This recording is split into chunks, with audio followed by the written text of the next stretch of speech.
This is the Anxiety Bites podcast, and I am your host, Jen Kirkman. Welcome to another episode of Anxiety Bites. I am your host, Jen Kirkman, and I'm also your guest today. This was sort of a last-minute thing. Well, I don't even mean sort of. It was a last-minute thing. I did not plan to just blah, blah, blah to you all today. And that's why the episode is out a little bit later. I hope you are okay. I know some people, they need their routines in the morning, but I'm here now.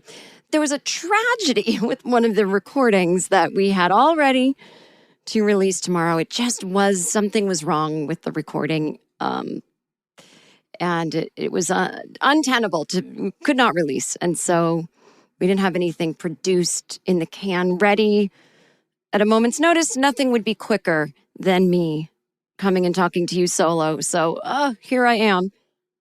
Now, I don't have a planned story to tell like I did the day I talked about my fear of flying journey, but I thought maybe I would just talk about an aspect of getting recovery around anxiety that I'm personally fascinated with. I think it was a big part of my story, and that is cognitive distortions, distorted thinking, and perfectionism, which is, if you really don't know the definition, it's not what you think it is.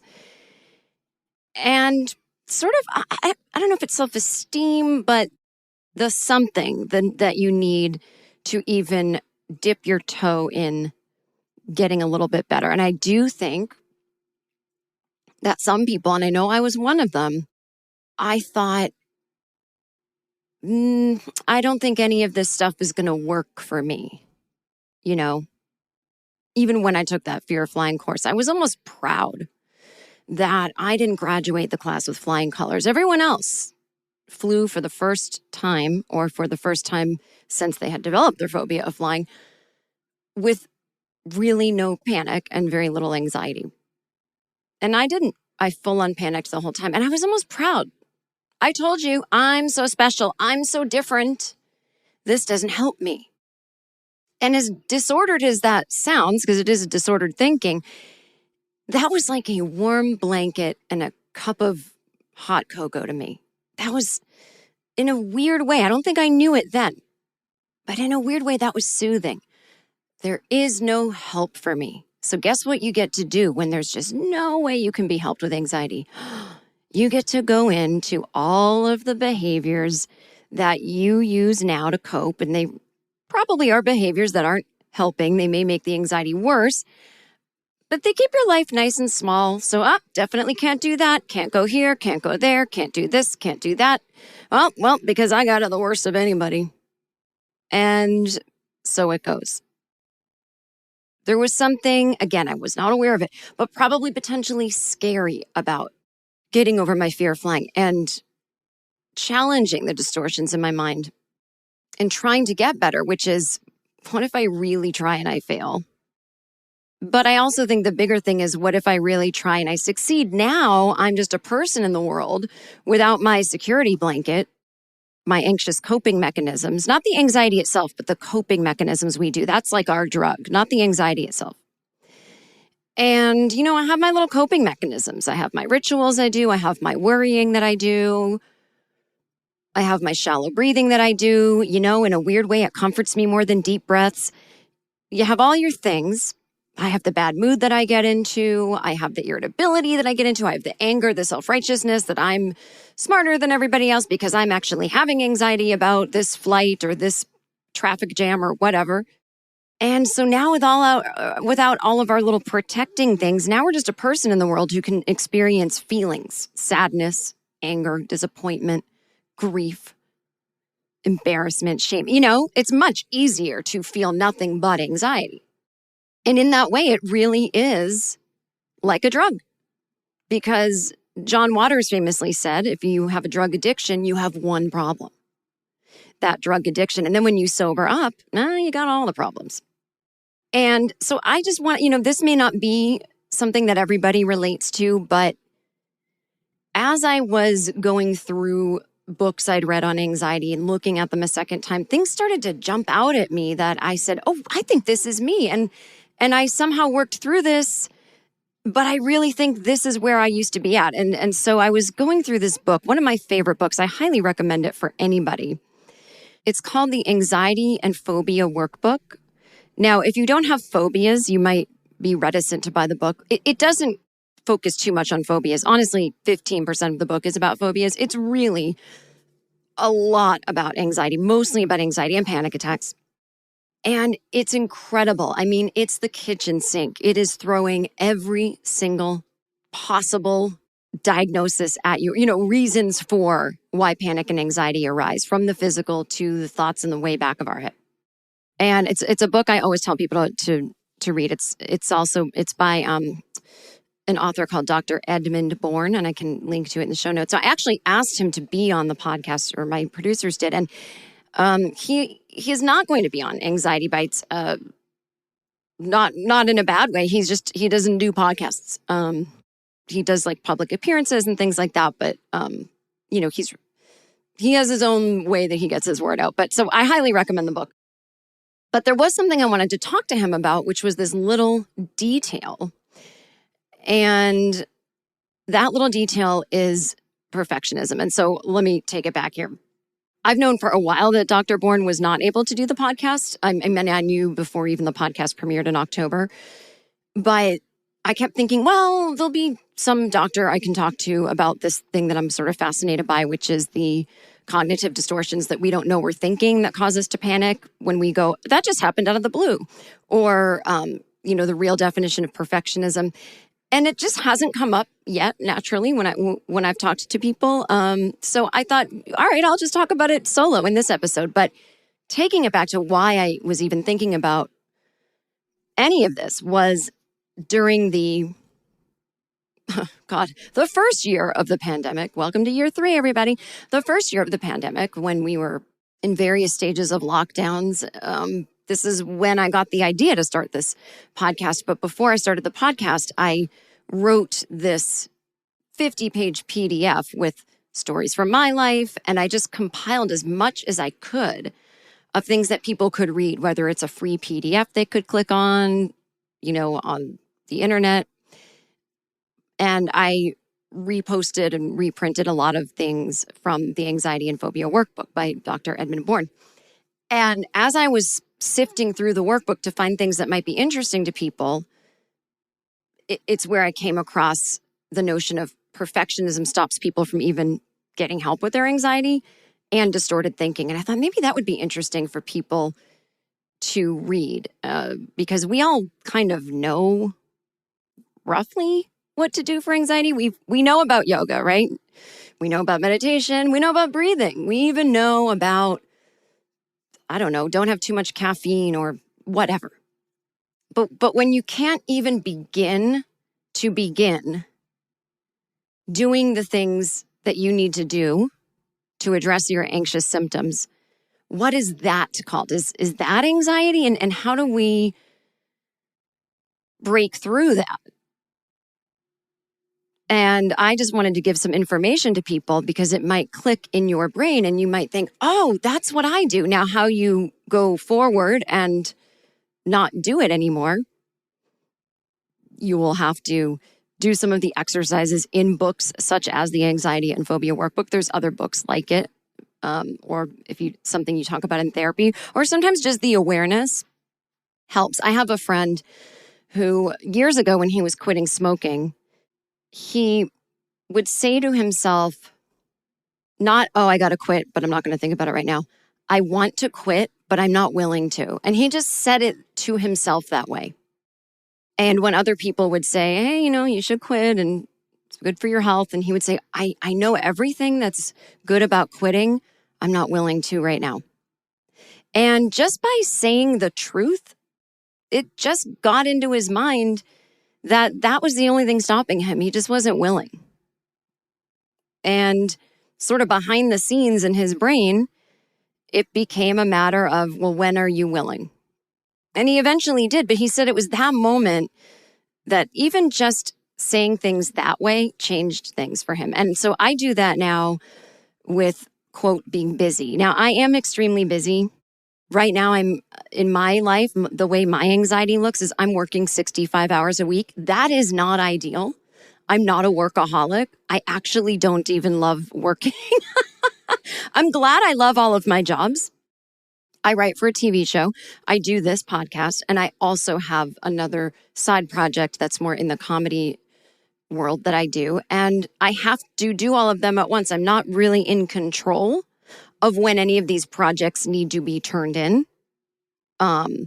It's very strange. You know, I work for myself in a lot of ways in that I'm sitting in my kitchen right now recording this, you know, but there are deadlines, there are contracts, there are things. And with my writing job, it's fully a normal job where I'm not in control of anything and I don't work from home. But my other comedy endeavor is, or my other endeavor, which is comedy, is a little more within my control. But if I don't do it, I don't get paid. And all of these things added together are what I need my income to be in any given year. So it's not like one thing pays enough for the whole year because they're all part-time jobs in the sense of they're not 12 months a year, right?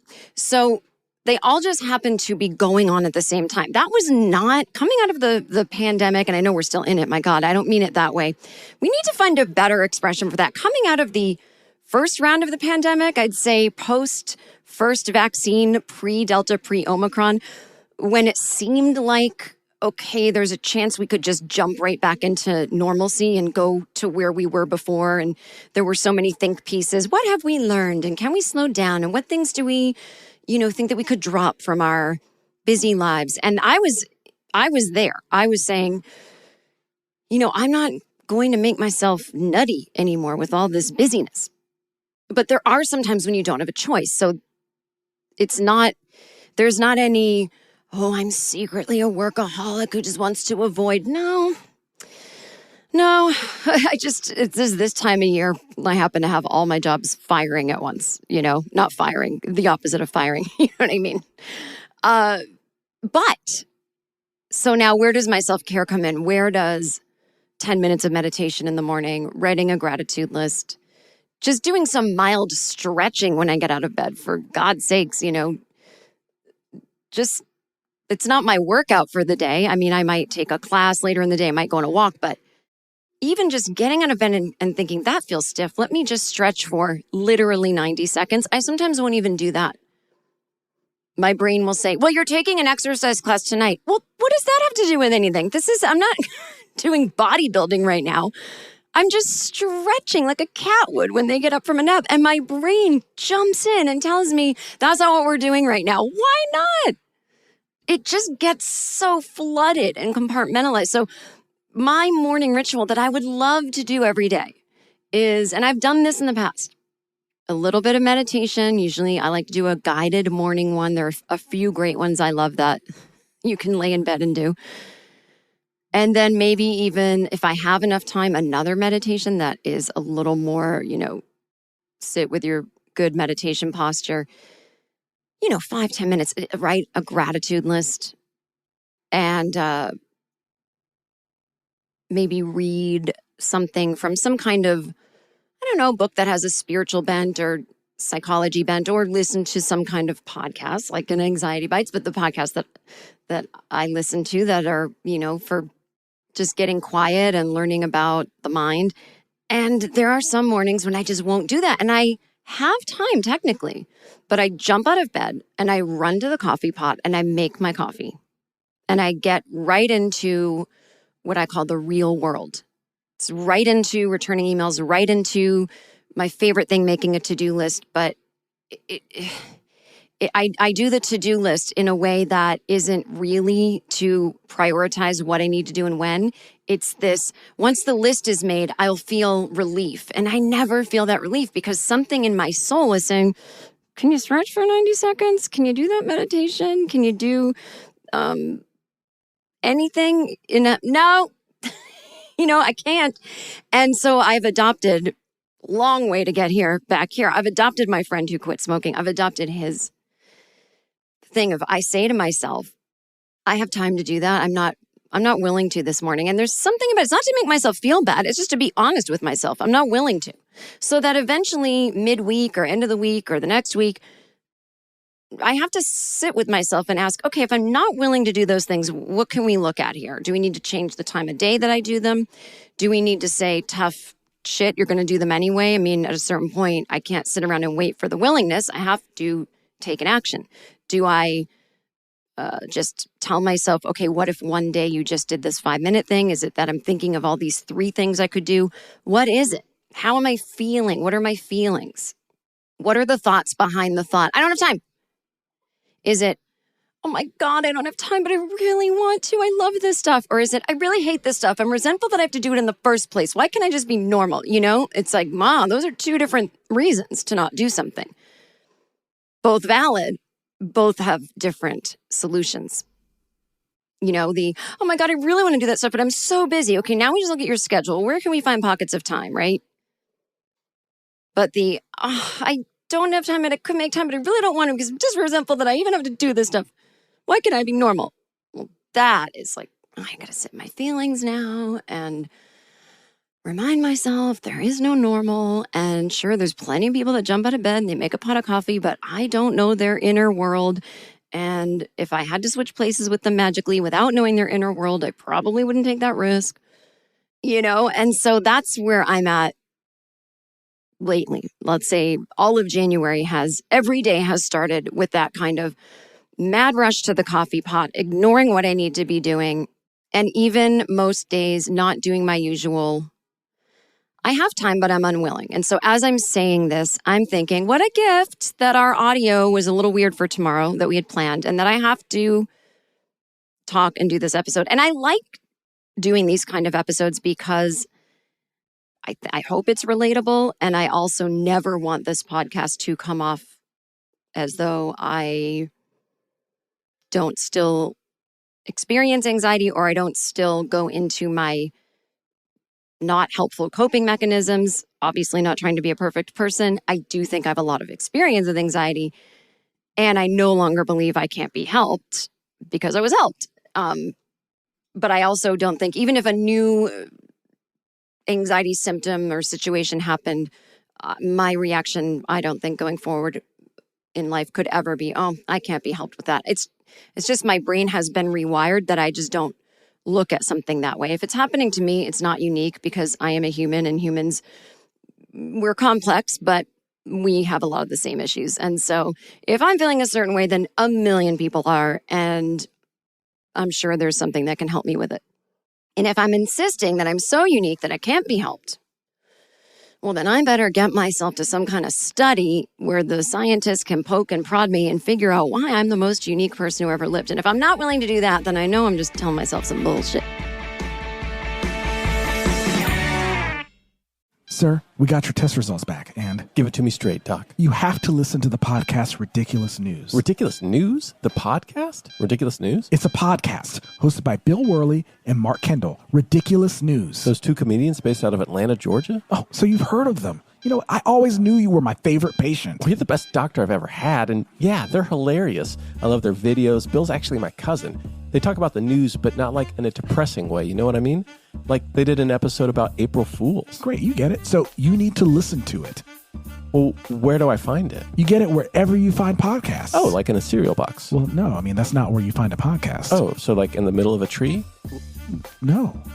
Do you know what a podcast is? Yeah, it's like a shoebox size. No, not at all. It's something that you listen to. Huh. Listen to Ridiculous News on the iHeartRadio app, Apple Podcasts, or wherever you get your podcasts. Oh, the produce aisle. Absolutely not.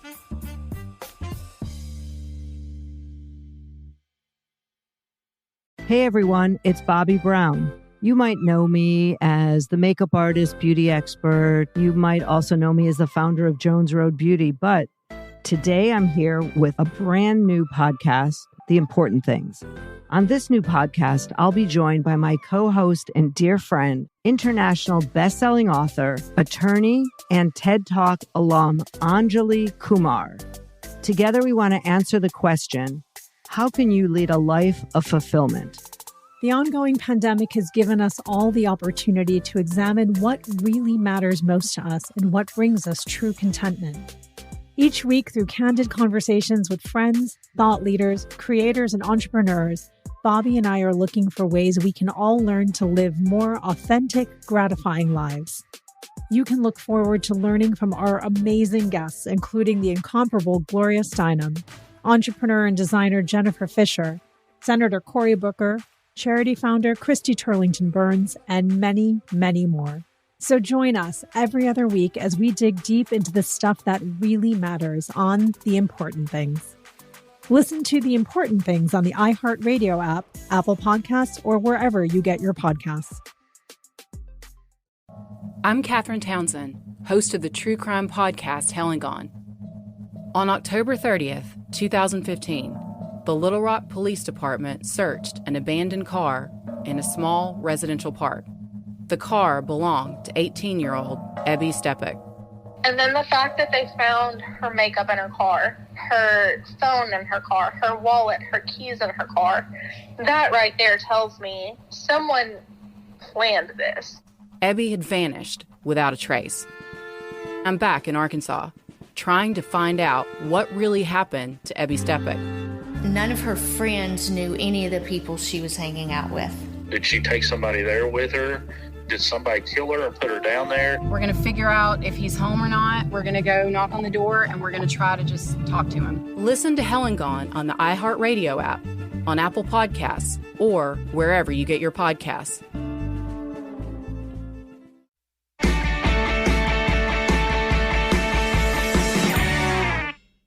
During the pandemic, again, we're still in one, the 2020 pandemic, I was noticing, and I know I've said this before, that people, and people to me is the people I see on social media, I may not know any of them, but there was a lot of anxiety. But there seemed to be a lot of confusion about the anxiety. And, yeah, I know there's a pandemic, but everybody's in the same boat. So why do I feel this way? Because you're in a pandemic. It doesn't matter if everyone's in the same boat. Everyone on the Titanic felt the same way when it was sinking. I don't think you could have been on that boat and went, oh my God, I'm terrified the boat is sinking. What do I have to be afraid about? This woman's also on the boat and it's sinking. It's like, yes, you're all having a collective experience and everyone's feelings are completely valid. Part of me thinks that's a great analogy and I should use that in the future. And the other half of me goes, that didn't really land the way you wanted it to. That's all right. But so I thought, well, maybe I can help people. And I told people to email me. And I sent out this PDF file that I thought could at least be something that people can read to get the ball rolling. Of course, somebody said, I have anxiety. The thought of getting something that's 52 pages or a link to something that's 52 pages is overwhelming. And I was like, well, that you will have to be in charge of just opening and looking at one page a day. I can't help you there, but there's always something, right? So thousands of people emailed me to get this link to the PDF. And most people wrote a little note with their email, and most people were beating themselves up for I don't normally need this. This is for someone else. Or I used to have anxiety and I got rid of it, but it came back, which is not a thing. Everything was blaming themselves. And I ended up putting things about perfectionism into this. And so this is what, again, I am quoting what I've learned. I am not a doctor, but this is what people smarter than me have said about perfectionism. And again, this is from Perfectionism and Anxiety. What I'm reading from is from a website called verywellmind.com. And this was updated on September 20th, 2020. And it was written by a woman named Katharina Starr, who's a PhD expert on anxiety and panic disorder. So what is perfectionism? In basic terms, perfectionism is the desire to be perfect or flawless in various aspects of one's internal or external life. Perfectionism involves exceedingly high standards that one sets out to achieve and a belief that being perfect should be strived for. It is also thought to be an aspect of one's personality. There are both positive and negative consequences of perfectionism. On the encouraging side, perfectionism can be a motivating factor in achieving your goals, practicing self-improvement, giving tasks your best, and trying harder in future endeavors.